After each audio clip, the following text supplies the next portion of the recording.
একই বিভাগের মধ্যে, একই গ্রামের মধ্যে, একই মহল্লার মধ্যে একাধিক নবী এসেছেন, একাধিক নবী দুনিয়াতে এসেছেন। তাদের মিশন, কারো একই মিশন ছিল, কারো ভিন্ন ভিন্ন মিশন ছিল, ঠিক আছে।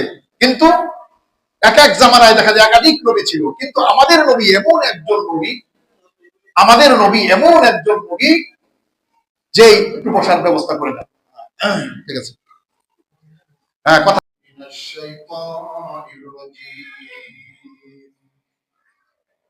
বিসমিল্লাহির রহমানির রহিম।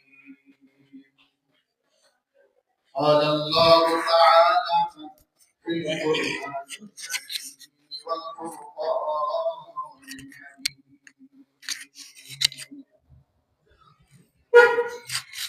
قل يا أيها الناس إني رسول الله إليكم.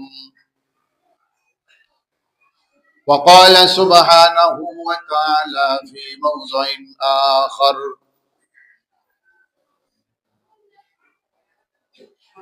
يريدون ليطفئوا نور الله بأفواههم والله متم نوره ولو كره الكافرون.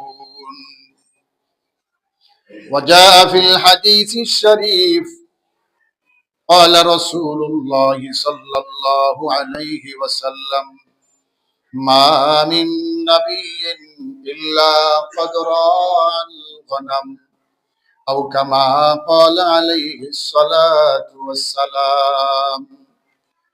بلغ العلا بكماله كشف الدجى بجماله حسنت جميع خصاله صلوا عليه وآله. وقال الشاعر حسن صورت کرن باشد حسن سیرت کرن باشد حسن صورت کار نیست گل اگر خوشبو نباشد قابل گلزار نیست. بلغ العلا بکماله کشف الدجى بجماله حسنت جميع خصاله صلوا عليه وآله.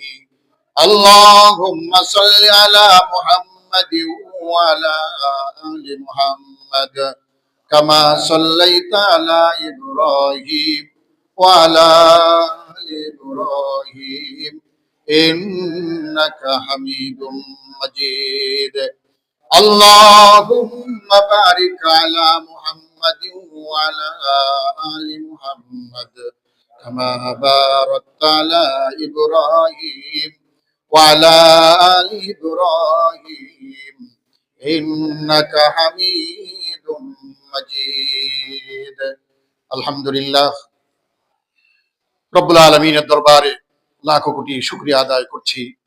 রব্বুল আলামিন আমাদেরকে ধারাবাহিকভাবে তার দেওয়া বিধান পালন করণার্থে তার নির্বাচিত জায়গা আল্লাহর ঘর মসজিদে এসে নিয়মতান্ত্রিকভাবে প্রতি জুমার দিনে কোরআন এবং হাদিসের আলোকে দ্বীনি কিছু কথাবার্তা বলবার এবং শুনবার তৌফিক দান করেছেন।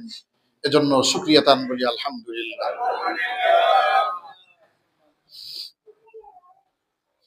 আলহামদুলিল্লাহ, আজকে আমাদের ধারাবাহিক আলোচনার ভিত্তিতেই কথা চলবে। তো সেই আলোকে আমি একটি আয়াত এবং রাসূলুল্লাহ সাল্লাল্লাহু আলাইহি ওয়াসাল্লামের অসংখ্য অগণিত হাদিস থেকে একটি হাদিস পেশ করেছি। আল্লাহ রাব্বুল আলামিন যদি তৌফিক ইনায়েত করেন, উক্ত হাদিস এবং আয়াতের আলোকে কথা বলার চেষ্টা করব ইনশাআল্লাহ। আসলে আজকের যেই আলোচ্য বিষয়টা, সেটা হলো যে আল্লাহ রাসূল সাল্লাল্লাহু আলাইহি ওয়াসাল্লামকে আল্লাহ রাব্বুল আলামিন সারা পৃথিবীর মানব জাতির জন্য রহমত হিসেবে প্রেরণ করেছেন, সারা পৃথিবীর মানব জাতির জন্য রাসূল হিসেবে প্রেরণ করেছেন, সারা পৃথিবীর মানব জাতির জন্য নবী হিসেবে প্রেরণ করেছেন। অর্থাৎ এখানে কোনো ভাগ নাই, হিন্দু, মুসলিম, ইহুদি, খ্রিস্টান, মুসলিম ধর্ম অবলম্বনকারী, ইহুদি ধর্ম অবলম্বনকারী, খ্রিস্টান ধর্ম অবলম্বনকারী, হিন্দু ধর্ম অবলম্বনকারী, বা এই যে আমাদের এক এক ধর্মের মধ্যেই বিভিন্ন ধর্মের মধ্যে আছে বিভিন্ন বিভাজন, বিভিন্ন বিভাজন। এই যত বিভাজন আছে সেটা কোরআন হাদিসের আলোকে যদি থাকে, তার জন্য আল্লাহ রসুল দুনিয়াতে প্রেরিত হয়েছেন। আর যদি বিভাজন না থাকে, তাহলে তার জন্য আল্লাহ রসুল কি করছেন, দুনিয়াতে এসেছেন, বা আল্লাহ রব্বুল আলামিন তাকে প্রেরণ করেছেন। এই জন্য তো আমাদের মুসলিম ধর্মের মধ্যেই দেখা যায় কোরআন এবং হাদিস না বোঝার কারণে, কোরআন এবং হাদিস না বোঝার কারণে, কোরআন সুন্নাহর জ্ঞান না থাকার কারণে ইসলামটাকে আমাদের মন মতো সমাজের সামনে উপস্থাপন করি, যার কারণে মানুষের মধ্যে একটা সন্দেহের সৃষ্টি হয়। কিছু মানুষ দোদুল্যমান অবস্থায় থাকেন যে কোনটা মানবো কোনটা মানবো না, কিং কর্তব্য বিমূঢ়, এখন আমার কি করণীয়।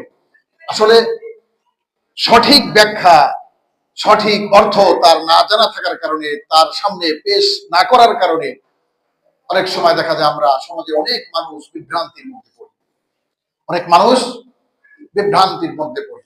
কারণ ইসলাম তো সামান্য একটু জিনিস না। ইসলাম কি না? সামান্য একটু জিনিস না। আর ইসলাম কোনো ব্যক্তি কেন্দ্রিক জিনিস না। ইসলাম সামান্য একটু জিনিস না, আর কোনো ব্যক্তি কেন্দ্রিক জিনিসও না। আর একক ব্যক্তির জন্য কিনা ইসলাম আসে নাই, পৃথিবীর সমস্ত মানব মণ্ডলীর জন্য আসছে, পৃথিবীর সমস্ত মানুষের জন্য আসছে, ধর্ম বর্ণ নির্বিশেষে।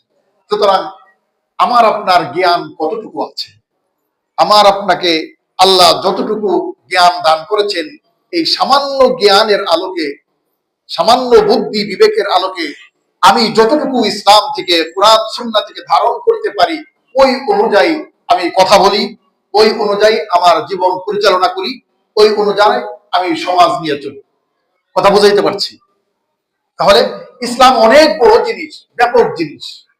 আর পূর্ণাঙ্গ সব জ্ঞান কারো পক্ষে, নবী রাসূল ছাড়া কারো পক্ষে প্রয়োজন যতটুকু, ঠিক আছে, কারো পক্ষে এটা কি করা, ধারণ করা সম্ভব না। ইসলামের অনেক বিষয় আছে আমি আপনি জানি না, কিন্তু সেটা প্রয়োজন। ইসলামের অনেক বিষয় আছে আমি আপনি পালন করি, কিন্তু সেটা কোরআন এবং হাদিসের আলোকে দলিল আমরা দিতে পারবো না, তাই না? এই জন্য আল্লাহ রসুল, পৃথিবীটা হলো কি, ওই যে লেখকের ভাষায় যদি বলতে হয়, বা নাট্যকার শিল্পী যারা আছে তাদের ভাষায় বলতে, পৃথিবীতে নাটকের চেয়েও নাটকীয়, তাই না? আবার যারা জ্ঞানী এবং ইতিহাস বোদ্ধা, ইসলামের জ্ঞান যাদের আছে, তারা বলে ইসলাম, পৃথিবীটা হলো বৈচিত্র্যময়, মানুষের জীবনটা হলো কি বৈচিত্র্যময়। এক একজন মানুষ এক এক ভাবে তার ভিতরে যে তার জ্ঞান আছে এই জিনিসটা উপস্থাপন করে। আর আল্লাহ রাব্বুল আলামিন এই মানুষের 3.5 হাত বডিকে বৈচিত্র্যময় করে পাঠিয়েছেন, এটাই স্বাভাবিক। কারণ আপনি একা মানুষ, আপনি শুধু যদি একটা রূপ নিয়ে থাকেন, একঘেয়েমি হয়ে থাকেন, বা যে কোনো একটা পদ্ধতি অবলম্বন করে থাকেন, ব্যাখ্যা দিলে বুঝে আসবে, তখন আপনি সব জায়গায় সবাইকে নিয়ে চলতে পারবেন না। কারণ আপনি একজন মানুষ, আপনার বিভিন্ন রূপ আছে, বৈচিত্র্যতা প্রত্যেকটা মানুষের মধ্যে আছে। মানুষ যে বৈচিত্র্যময়, মানুষের মধ্যে যে ভিন্নতা আছে, ব্যাখ্যা দিলে বুঝে আসবে, সবার মধ্যেই আছে। আলেম হোক, জালেম হোক, জ্ঞানী হোক, ঠিক আছে, বা মূর্খ হোক, সকলের মধ্যেই বৈচিত্র্যতা আছে এবং থাকা দরকার, সমাজের প্রয়োজন। যেমন আমি একজন ইমাম, আমাকে দিয়েই বলছি, আমি এখন মুসল্লিদের সামনে, আপনাদের সামনে কথা বলছি ইমাম হিসেবে। আমার এখন ইমাম হিসেবে আমার একটা রূপ আছে, সেই হিসেবে আমার যেটা করণীয় ইমাম হিসেবে এই মেহরাবে বসে যেইভাবে আমার কথা উপস্থাপন করা দরকার আমার মুসল্লিদের সামনে নিয়ে, ওইভাবে আমার ওই রূপ নিয়ে আপনাদের সামনে আমি কি হাজির হয়েছি, ওইভাবে আমি কথা উপস্থাপন করছি। কিন্তু আমি মানুষ হিসেবে আমার আর একটা রূপ আছে, আমার তো ছেলে মেয়ে আছে, স্ত্রীর কাছে আমি যখন যাব তখন যখন স্ত্রী স্বামী হিসেবে আমার তার কাছে উপস্থাপন হতে হবে, স্বামী হিসেবে তার কাছে আমার উপস্থিত থাকতে হবে, তাই না? স্বামী হিসেবে তার যতটুকু কর্তব্য ওই কর্তব্য আমাকে পালন করতে হবে। আবার আমার ছেলে মেয়ে আছে, আবার ছেলে মেয়ের কাছে আমি বাবা, বাবা হিসেবে আমার তার কাছে আমার ওইভাবে আমার ওই বৈচিত্র্যটা আমার কি করতে হবে, তুলে ধরতে হবে। আমার রূপ বাবা হিসেবে যে আমার কি রূপ হওয়া দরকার, কি আচরণ হওয়া দরকার, ওই আচরণটা ছেলে মেয়ের সামনে বাবা হিসেবে তুলে ধরতে হবে। আবার আমি যখন হাট বাজারে যাব, আমাকে দিয়ে উদাহরণ দিচ্ছি, ঠিক আছে, আপনাদের বোঝা সহজ হোক। আমি যখন হাট বাজারে যাব তখন একজন ক্রেতা হিসেবে আমার একজন বিক্রেতার সাথে যেই আচরণ করা দরকার, যেই ব্যবহার করা দরকার, আমার থেকে সেটা আসতে হবে, তাই না? তো বাজারে গেলে আমার ক্রেতার রূপ, আমার ওখানে তার জন্য সৌজন্য বোধ, সৌজন্য রক্ষা রেখে যেইভাবে ক্রেতা, তখন আর ইমামের হিসাব না, তখন কি না, ইমামের হিসাব না, স্বামী স্ত্রীর হিসাব না, পিতা পুত্রের হিসাব না। কথা বুঝাইতে পারছি তো? আবার যখন আমি সামাজিক কোনো কাজে কোনো নেতৃত্ব দেওয়ার কোনো কাজ আসবে, তখন সেই নেতা হিসেবে বা সামাজিক বুদ্ধা হিসেবে বা সামাজিক নেতৃত্ব প্রদানকারী হিসেবে, ঠিক আছে, আবার যেইভাবে আমার কথা বলা দরকার ওইভাবে বলতে হবে। অনুরূপ ভাবে প্রত্যেকটা মানুষ, আমাদের কমিটির সভাপতি, সেক্রেটারি, সাধারণ মুসল্লিরা, সাধারণ মুসল্লিদেরও শুধু ইমাম সাহেবের জন্য তা নয়, আপনি যখন এখন মসজিদে আসছেন তখন আপনার ইমাম সাহেবের কথা শুনতে হবে। আপনি ওই হিসেবে আপনি একজন শ্রোতা হিসেবে আপনার যে করণীয়, আপনার যে বৈচিত্র্যতার মধ্যে একটা রূপ আছে, শ্রোতার রূপ, ওই শ্রোতার রূপ নিয়ে আপনার এখানে বসে থাকতে হবে, কথা বলতে হবে। আবার যখন আপনি বাসায় যাবেন, আপনি স্ত্রীর কাছে স্বামী হিসেবে উপস্থাপিত হবেন। আবার যখন আপনার ছেলে মেয়ের কাছে যাবেন, আপনি বাবা হিসেবে তার সামনে আপনি আচরণ করবেন। আবার যখন হাট বাজারে যাবেন, আপনি যখন ক্রেতা বিক্রেতার মতো আপনি আচরণ করবেন। এই জন্য প্রত্যেকটা মানুষের মধ্যেই ভিন্নতা আছে এবং বৈচিত্র্যতা আছে। কথা বুঝাইতে পারছি এখন? ক্লিয়ার? ক্লিয়ার। তো আল্লাহ রাসূল সাল্লাল্লাহু আলাইহি ওয়াসাল্লাম, এই কথাগুলো কেন বললাম এখন বুঝে আসবে। দুনিয়াতে আল্লাহ রাব্বুল আলামিন পাঠিয়েছেন, কুল ইয়া আইয়ুহান নাস ইন্নী রাসূলুল্লাহি ইলাইকুম জামিআ। আল্লাহ রাব্বুল আলামিন বললেন, হে পয়গম্বর, আপনি বলুন, এই পৃথিবীর মানুষের কাছে বলুন, শুধু মুসলমান তা নয়, মুসলিম অমুসলিম, ধর্ম বর্ণ নির্বিশেষে সকল পৃথিবীর সকল মানুষের সামনে আপনি যখন যাবেন, আপনি বলুন, ইন্নী রাসূলুল্লাহি ইলাইকুম জামিআ, আমি তোমাদের জন্য, সারা পৃথিবীর মানুষের জন্য আমি একজন রাসূল। সারা পৃথিবীর মানুষের জন্য আমি কি, আল্লাহ রাব্বুল আলামিনের পক্ষ থেকে বার্তাবাহক। আল্লাহ রাব্বুল আলামিনের পক্ষ থেকে আমার উপর যে মিশন নাজিল হয়েছে, আমাকে যে মিশন দিয়ে প্রেরণ করা হয়েছে, সেই মিশন আমি বাস্তবায়ন করব। সেই বাস্তবায়নের শ্রোতা বা মাঠ সারা পৃথিবীর সমস্ত মানুষ একীভূত, এখানে মুসলিম অমুসলিম কোনো ভেদাভেদ নাই। কথা বুঝে আসছে?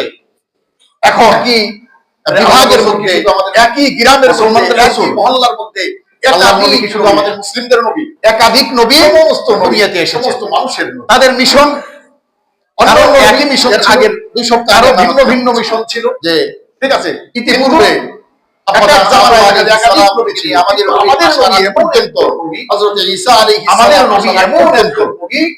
দেখা যায় যে একই জামানায়, একই সময়, একই দেশের মধ্যে, কথা না বলি ভাই, তো আমাদের নবী এমন একজন নবী, আমাদের নবীর জামানায়, এমনকি নবী চলে যাওয়ার পর থেকে নিয়ে কিয়ামতের আগ পর্যন্ত আর কোন নবী আসবে না। অর্থাৎ ওনার জামানায় কোন নবী ছিলেন না, কোন রসুল ছিলেন না আমাদের নবী ছাড়া। উনি চলে যাওয়ার পরে আর কোন নবী আসবে না, ঠিক আছে? তাহলে একই নবী, একই রাসূল কিয়ামত পর্যন্ত, যত হাজার বছর পর্যন্ত পৃথিবী বিদ্যমান থাকে, আমাদের এই নবী রাসূলের আমাদের কি করতে হবে? আনুগত্য করতে হবে। এই জন্য আল্লাহ রাসূল সাল্লাল্লাহু আলাইহি ওয়াসাল্লাম একটি হাদিস বলেছেন, যে হাদিসটি আমি খুতবার মধ্যে পড়েছি। মা মিন নবী ক্বালা রাসূলুল্লাহ সাল্লাল্লাহু আলাইহি ওয়াসাল্লাম মা মিন নাবিয়্যিন ইল্লা ক্বাদ রাআল গানাম। হাদিসটি ছোট কিন্তু এর অর্থ অনেক ব্যাপক। মা মিন নাবিয়্যিন ইল্লা ক্বাদ রাআল গানাম। আল্লাহর পয়গম্বর রাসূল আরবি সাল্লাল্লাহু আলাইহি ওয়াসাল্লাম বলেছেন, পৃথিবীর মধ্যে যত নবী রাসূল এসেছেন, পৃথিবীর মধ্যে যত নবী রাসূল এসেছেন, সমস্ত নবী রাসূলরা তারা বকরি চারণের কাজ করেছেন, বকরির রাখালগিরি করেছেন। দেখেন, নবুয়তের মধ্যে আর বকরি চারণের মধ্যে, বকরির রাখালগিরি করার সাথে কোনো বাহ্যিকভাবে গভীরতায় না যাওয়ার আগে বাহ্যিক অর্থের দিকে মিলাইলে নবুয়ত আর বকরি চরানো, ছাগল চরানোর মধ্যে আর নবুয়তের মধ্যে কোনো মিল আছে? মিল নাই। ছাগল চরানো আর নবুয়তের কাজের মধ্যে কোনো মিল আছে? নবী আল্লাহর পক্ষ থেকে মিশন নিয়ে আসছেন, তিনি কোরআন সুন্নাহ বাস্তবায়ন করবেন, এই দাওয়াত দিবেন, দ্বীনের দাওয়াত দিবেন। আর ছাগল চরানোর কি উদ্দেশ্য? ছাগল হলো যে ব্যক্তি চড়াবে, হয়তো সেখান থেকে কিছু লাভ হবে, একটা থেকে একাধিক বাচ্চা হবে, ১,৫০০, ২০০, ১-২,০০০ হবে, ঠিক আছে, তার একটা অর্থনৈতিক ইকোনমিক একটা কি হবে, সমৃদ্ধি হবে। তো এটা স্বাভাবিকভাবে অর্থ। কিন্তু আল্লাহর পয়গম্বর বললেন, হে পৃথিবীর মানুষেরা, আমি যে হাদিস বলেছি, যে কথা বলেছি, এই কথার অর্থ সরল ভাবে নিতে হবে না। এর একটা বাহ্যিক অর্থ আছে, আর একটা বাতিনি অর্থ আছে। বাতিনি অর্থের দিকে তোমাদের তাকাইতে হবে। সমস্ত, আমি শুধু একা নই, পৃথিবীতে যত নবী রাসূল এসেছেন, এই পৃথিবীতে যত নবী রাসূল এসেছেন, শুধু আমি একা নই, প্রত্যেকেই তারা বকরি চারণের কাজ করেছেন, ছাগল চরানোর কাজ করেছেন। আল্লাহর পয়গম্বর বলেন, হে পৃথিবীর মানুষেরা, কেন ছাগল চড়াইছেন তোমরা কি জানো? কেন ছাগল চড়াইছেন তোমরা কি জানো? পৃথিবীর মধ্যে যত জানোয়ার আছে, যত চতুষ্পদ জন্তু আছে, সমস্ত জানোয়ারকে যত আয়ত্তে আনা যত কঠিন, ছাগল নামক যেই চার পায়ে জন্তু আছে, জানোয়ার আছে, এই ছাগলকে লাইনে আনা, তাকে বাঁকে আনা, তাকে পোষ দেওয়া, সবচাইতে সব জানোয়ারকে বাঁকে আনা, লাইনে আনা যত কঠিন, ছাগলকে তার চাইতে বেশি কঠিন।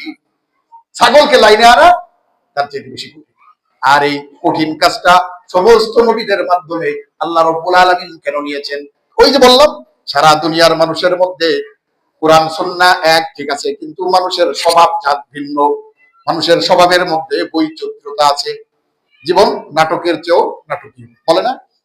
জীবনটা বৈচিত্র্যময়। জীবনটা কি বৈচিত্র্যময়? মানুষের স্বভাবের মধ্যে বৈচিত্র্যতা আছে। এই বৈচিত্র্যতার কারণে মানুষ দেখা যায়, আপনি কথা বলবেন, এইভাবে কথা বললে আপনারটা নিবে, আবার অন্যভাবে কথা বললে আপনার কথাটা সে নিবে না, মানবে না। এই জন্য সমস্ত নবী রাসূলদেরকে বকরি চলানোর মাধ্যমে এই জ্ঞানটা, এই হিকমতটা শিক্ষা দিয়েছেন যে সমাজ নিয়ে চলবা, সমাজের মধ্যে আসমানি মিশন বাস্তবায়ন করবা, কিন্তু এই সমাজের মধ্যে তো বিভিন্ন বৈচিত্র্যময় আছে, বৈচিত্র্যতার মানুষ আছে, ভিন্ন ধর্মের মানুষ আছে, মানুষের বিভিন্নতা আছে। সুতরাং মানুষ তো তোমারটা স্বাভাবিকভাবে গ্রহণ করবে না। এই জন্য তোমার হিকমত, কৌশল, ধৈর্য তোমার কি করতে, ধারণ করতে হবে। আর এই ধৈর্য ধারণ করতে হলে, হিকমত, কৌশল শিখতে হলে, তোমাকে মানুষ অনেক কিছু বলবে, তোমাকে মারবে, তোমাকে কাটবে, তোমাকে গালি দিবে, তোমাকে ভুল বুঝবে, কিন্তু তোমার পিছপা হলে চলবে না, লাইনচ্যুত হলে চলবে না। ওই যে ছাগল চড়াইলে, যেই ছাগল চড়ানো কেন চড়াইলে? তাকে ধৈর্য শিক্ষা দেওয়ার জন্য, তাকে জ্ঞান শিক্ষা দেওয়ার জন্য, যে ছাগল চড়াইতে যেমন ধৈর্যের প্রয়োজন হয়। আপনি ছাগলকে কি করবেন?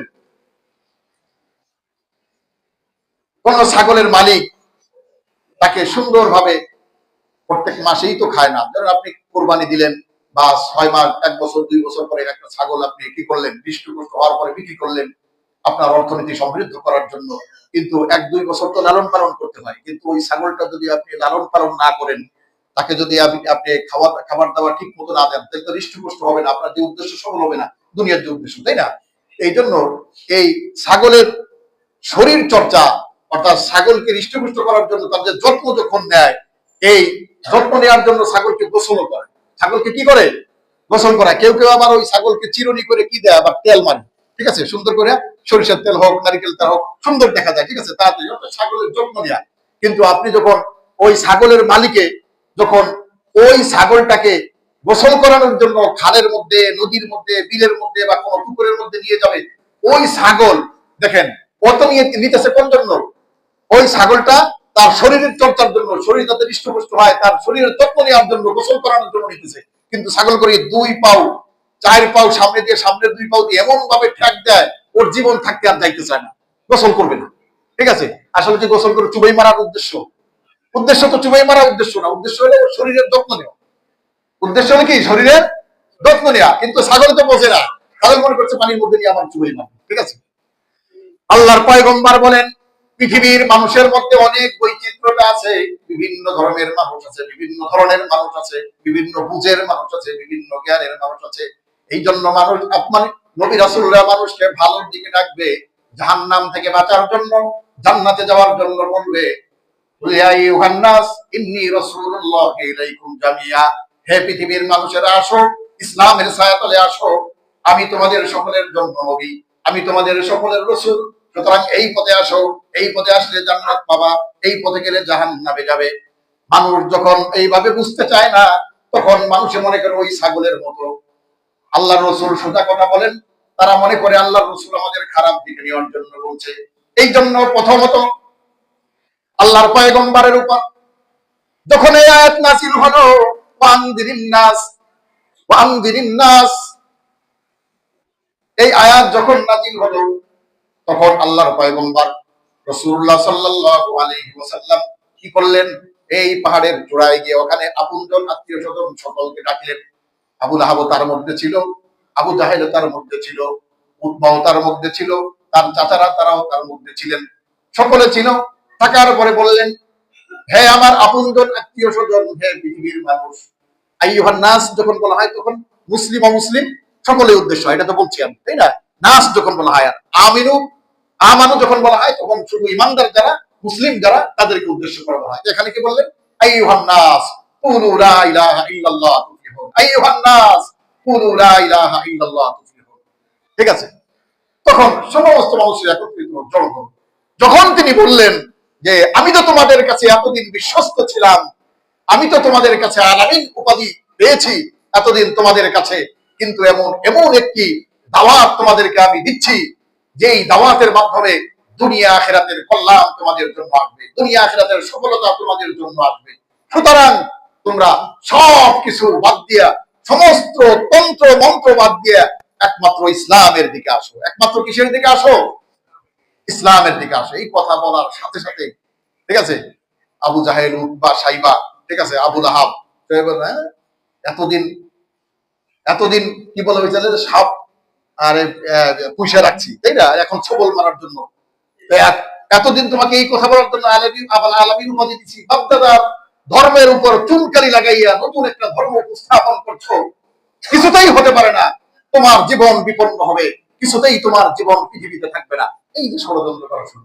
ঠিক আছে, এরপরে তো ওই যে বিভিন্ন ঘটনা আছে, তাই না, তার আবুল হাবের স্ত্রী, তাই না, তার চাচা, ঠিক আছে, আবুল হাবের স্ত্রী তখন কি করলো? তখন ওই বিভিন্ন ভাবে তার চলার পথে ইসলামের দাওয়াত দিয়ে যখন আসতেন, আসার পরে পথের মধ্যে কাটা বিছিয়ে রাখতো, ওই বিভিন্ন জঙ্গলের বিভিন্ন রশি মশি দিয়ে রাখতো, মারা যায়। ঠিক আছে, কিন্তু আল্লাহ রাসূল সাল্লাল্লাহু আলাইহি ওয়াসাল্লাম এই কথা বলার সাথে সাথে যেই কাজটা হলো, সেই কাজটা কি দেখতে হবে। ওরা সারা পৃথিবী একদিকে, আল্লাহ রাসূল একদিকে, এই কাজটা হওয়ার সাথে সাথে তখন আবু লাহাব বললেন যে তার ছেলেকে, আবু লাহাবের 2টা ছেলে ছিল, মানে 2টা ছেলে বলতে আল্লাহ রসুলের একদিকে চাচা, আবার তার মেয়ে, 2 মেয়েকে নিছিলেন কে? আবু লাহাব আল্লাহ রসুলের 2 মেয়েকে বিবাহ করেছিল, তার আবু লাহাবের 2 ছেলে, একজনের নাম উতবা আর একজনের নাম কি? উতাইবা। এই কথা বলার সাথে সাথে যখন বললেন বাপদাদার ধর্মের উপর চুনকারি লাগাইয়া নতুন ধর্ম উপস্থাপন করছে, এখন তো আর এই মোহাম্মদকে বাঁচাই রাখা যায় না, আর তার আত্মীয়তার সম্পর্ক রাখা যায় না। বললেন যে এই মোহাম্মদ এতদিন যা তাকে ভেবেছিলাম সম্পূর্ণ তার উল্টা, দুধ কলা দিয়ে সাপ পুষে রাখছি, একে আর বাঁচাই রাখা যায় না, আত্মীয়তার সম্পর্ক তার কথা যায় না, আমার ভাতিজা। আর তোমরা 2 জন যে মোহাম্মদের 2 মেয়েকে তোমরা বিবাহ করেছো, এখনই মোহাম্মদের সামনে গিয়ে তার 2 মেয়েকে তালাক দিয়ে আসবে। অর্থাৎ ইসলামের বিধান মুসলিম অমুসলিমদের সাথে বিবাহ সাথে, এই বিধান আসার আগে, তাই না, এই বিষয়ের আগে তখন তো অমুসলিমদের সাথে বিবাহ সাথে হইত। তো আবু লাহাবের দুই ছেলে উতবা এবং উতাইবা সরাসরি আল্লাহ রসুলের সামনে এইভাবে গেলেন, যাইয়া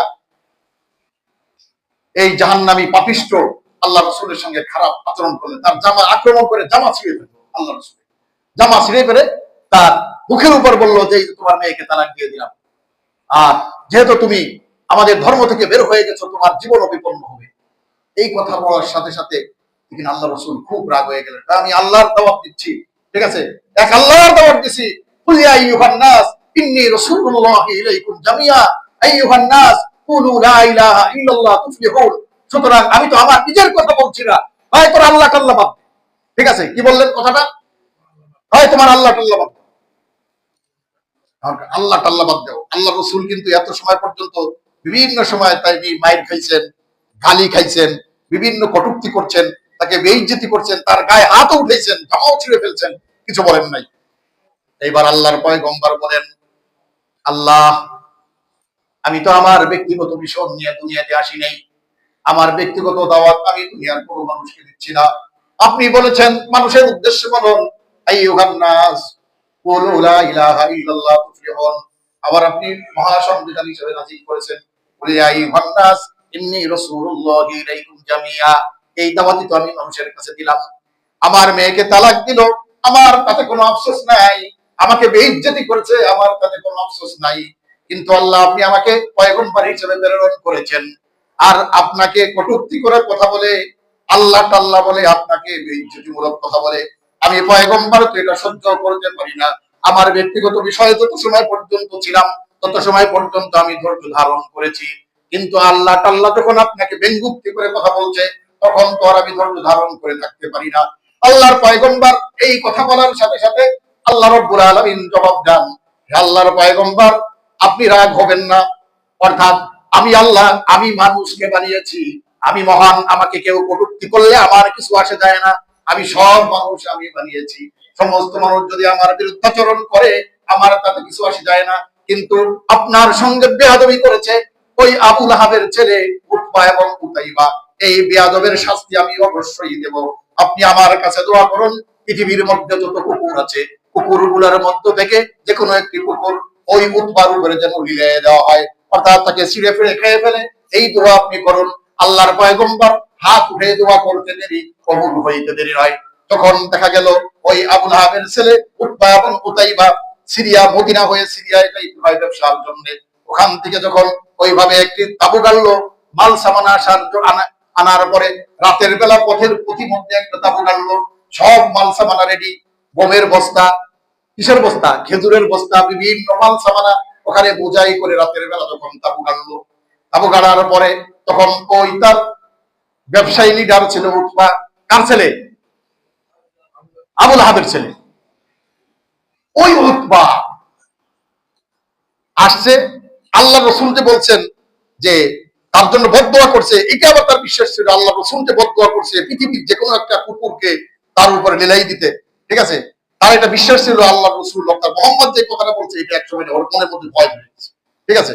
তো অতিমধ্যে রাতের বেলা আবু বেড়ে যখন অবস্থান করছে তখন বলছে, এই আমার তো ভয় হচ্ছে, মোহাম্মদ যেই কথা বললো কোন একটা কুকুর বা বাঘ যদি আমাকে আক্রমণ করে, তখন তখন অনেক বিভিন্ন ব্যবসায়ী অনেক কর্মচারী থাকে না, কয় কি বলেন, আপনি আমাদের লিডার, আপনি কি আমাদের লিডার, আপনি আমাদের লিডার, আপনাকে বাঘে এসে আক্রমণ করবে, কুকুরে এসে আক্রমণ করবে, এটা হতে পারে, আপনাকে সমস্ত খেজুরের বস্তা, গমের বস্তা সব একবারে কি করে লাট দিয়ে সবাই উপরে আপনাকে সবাই রাখবো, আর আমরা নিচে চতুর্দিকে থাকবো, যখন ওই হিংস্র জানোয়ার আক্রমণ করার জন্য আসবে তখন আমরা তার প্রতিহত আমরা করবো, মারলে আমাদের মারবে, আমাদের না খেয়ে তো আর আপনাকে উপরে যাবে না।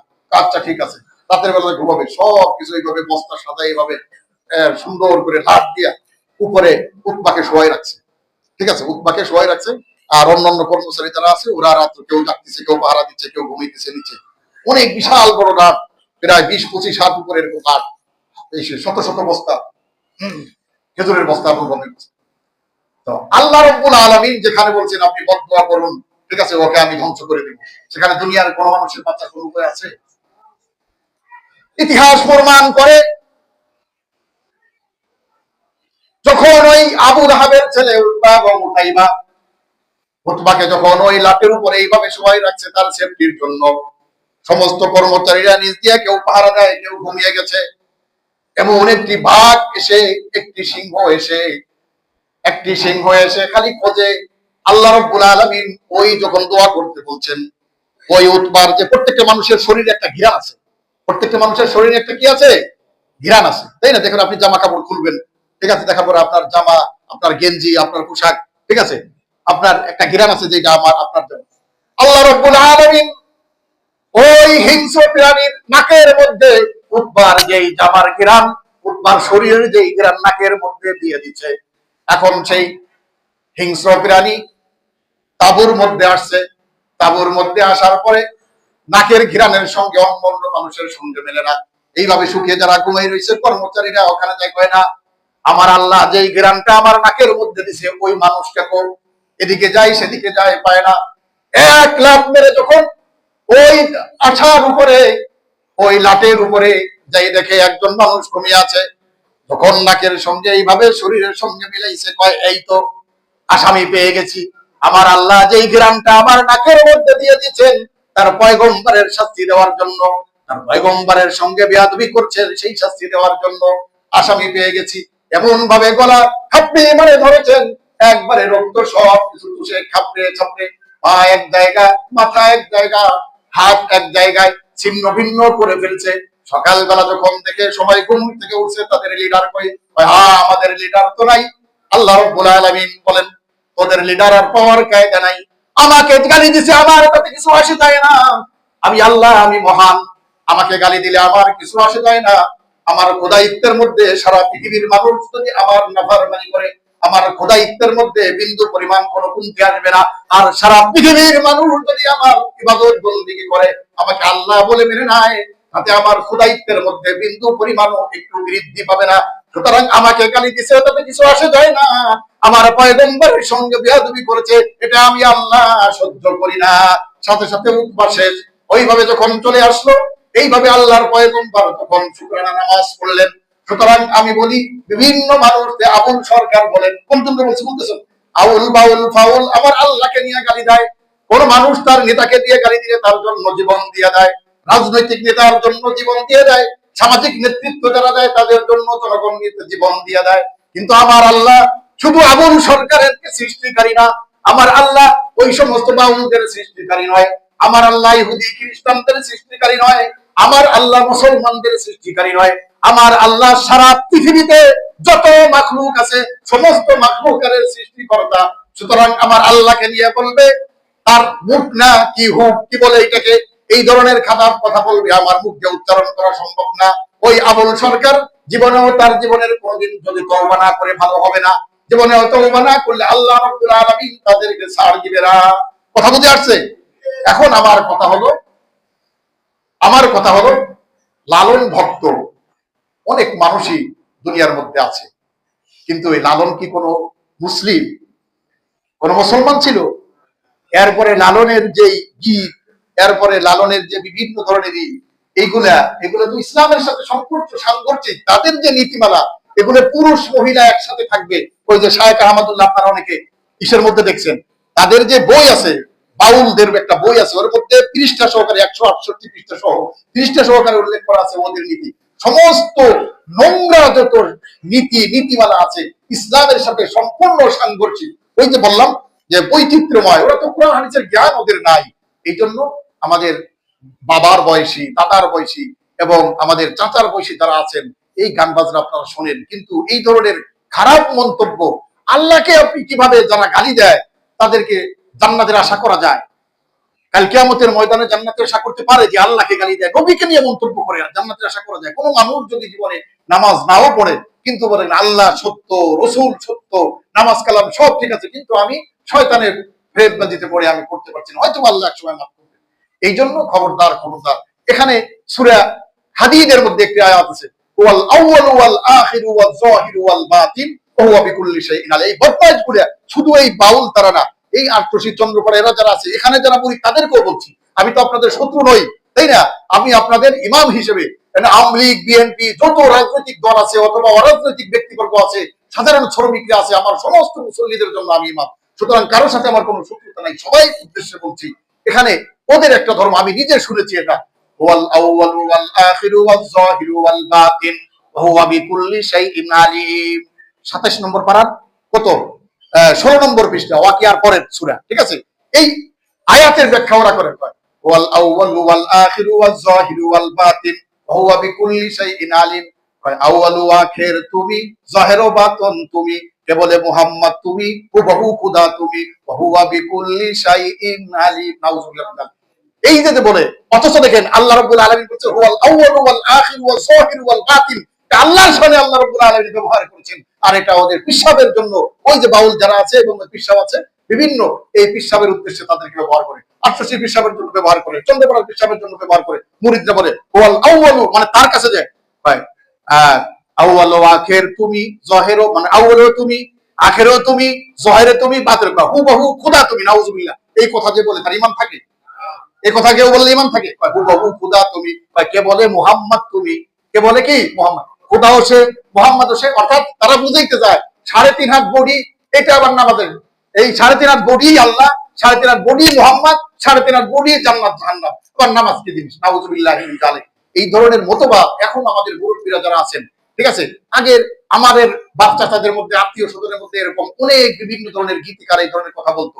ঠিক আছে, এই কুদে মানুষের শুনতে ভালো লাগতো, কিন্তু শুনতে ভালো লাগার অর্থ তো এটা না যে আপনি ইসলামের বিরুদ্ধাচরণ করবেন, আল্লাহ খোদাকে নিয়ে আপনি কটূক্তি করবেন। এটা কি জায়েজ আছে?